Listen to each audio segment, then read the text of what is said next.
I'm going to do it. Okay. And good luck to everybody, okay? Okay, thank you. Okay. Petitioner Sissy Suarez claims that she's in fear of her ex-boyfriend, Calixto Garcia, claiming he threatened her life and physically assaulted her after an argument. All right, good morning. Sir, I do see that you do have criminal charges pending against you at this time. Yes, ma'am. Would you like to remain silent today? Yes, ma'am. All right, so we're going to hear from you. You state that the respondent is your former boyfriend and the father of your 7-month-old daughter. While you were 4 months pregnant with your daughter, an argument occurred about the name that you had chosen for the child. The situation escalated when he verbally abused you, grabbed you by your face, and repeatedly slammed your head against a wall. Terrified, you stated, "You're going to hurt the baby." He replied, "I know where to hit you," and continued to bang your head against the wall. You state that a few weeks ago, he attempted to force his way inside of your home. You called the police, and after leading the police on a chase, he was arrested and charged accordingly. I will take the baby so far you will never see her. You deserve me to beat you up again, bitch. There is something very deep down inside of you, and I hope that you do the work to get there and to deal with it and to solve it. Sissy Suarez, abusive. How did you meet him, and when did you meet him? He sent me a message on Instagram, December of 2017. How long did you date before you got pregnant? Like a month. Follow-up questions? Yes, Your Honor. Ms. Suarez, do you feel that you're in fear of imminent risk of danger if this injunction is not granted? Yes. Ms. Suarez, do you recognize this text message communication? Yeah. Your Honor, at this time, I would like to admit it into evidence. Any objection to me admitting this into evidence? No, ma'am. Can you briefly tell the court what he texted you on January 3rd of 2019 at 8:56 p.m.? I will kill you, bitch. I will take the baby so far you will never see her. You deserve me to beat you up again, bitch. There had been other incidences where he has been violent, is that correct? Yes, ma'am.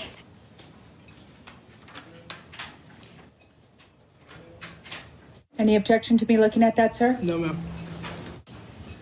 Can you briefly describe to the court what's depicted in that photograph? Those are his fingerprints. And he was trying to strangle me harder and harder until I got away from him. During any of these episodes, have you had to call the police? Yes. Do you recall more or less on how many different occasions? Twice. And you share a minor child with the respondent in this case, correct? Yes. And how old is she? 8 months. Okay. And do you have any concerns as to her safety and well-being if she was allowed to have contact with the respondent in this case? I do. How long are you asking that this court enter an order granting an injunction? Permanently.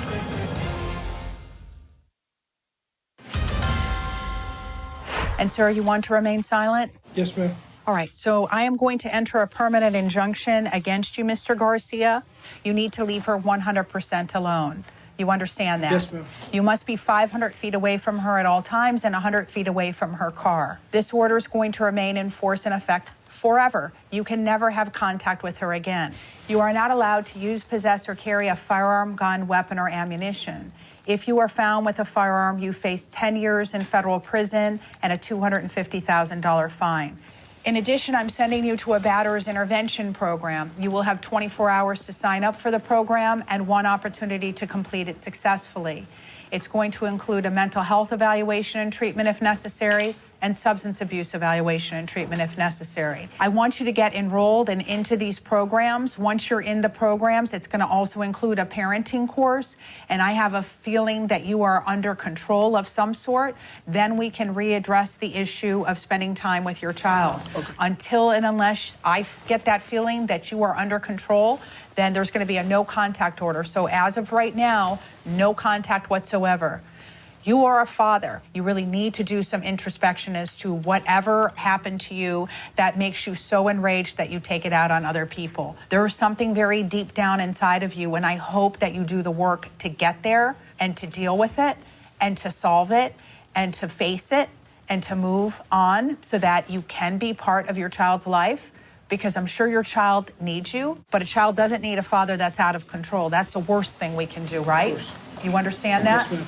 First, we're going to put you in a parenting course. Once you've started your programming, we will then set up some supervised visitation for you with counselors so that we can make sure that you're acting safe around your child. You've got the mother of your child here who is shaking and is terrified of you. It's a scary place to be in your life, and it's a scary place to be in your life. Are you getting counseling as well? No. We're going to give you some paperwork on free counseling that's available for you. Again, it's super important. It's going to be voluntary whether you want to go or not, but I highly recommend it for you because people who have experienced trauma, it's very hard to get over that just by yourself, and talking about it with other people and getting some real informed therapy will help you and will also help your child. Do you understand? Yes, ma'am. So do you have any questions? No, ma'am. Do you have any questions? No, ma'am. We'll give you your paperwork outside in just a moment, okay?